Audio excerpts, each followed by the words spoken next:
J'ai préparé un dessert de banane tout simple et il est devenu le préféré de la famille. Pour commencer, nous allons mettre une tasse de lait concentré dans une casserole. J'adore les recettes comme celle-ci, simples mais avec une petite touche différente. Ensuite, je vais ajouter 2 cuillères à soupe de fécule de maïs. Puis nous allons commencer à mélanger jusqu'à ce que les ingrédients s'intègrent complètement.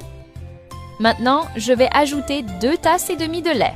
D'abord, nous allons verser la moitié petit à petit pendant que je mélange pour bien incorporer. Et avant que j'oublie, dis-moi de quelle ville tu me regardes pour que je puisse t'envoyer un salut spécial. Le salut d'aujourd'hui va à Aline Caron de Toulouse, France. Je suis vraiment heureuse que tu apprécies nos recettes. Ensuite, je vais verser le reste du lait. Et nous allons continuer à mélanger.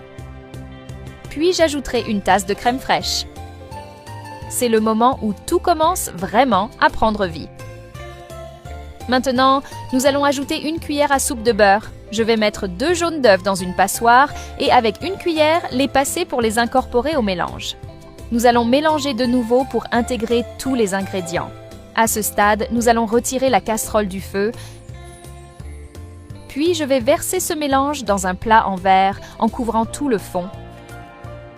Nous allons l'étaler uniformément et je vais le mettre au frigo pendant 1 heure.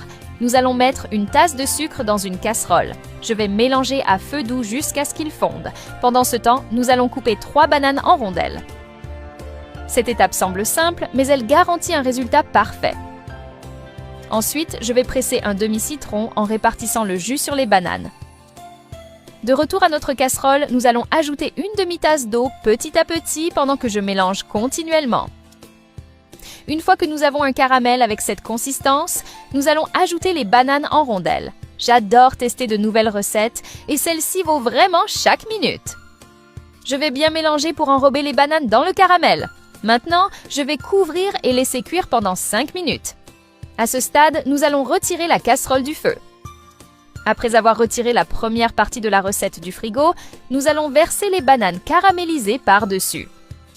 Nous allons bien les étaler sur toute la surface et je vais remettre au frigo pendant 2 heures ou jusqu'à ce que ce soit bien ferme.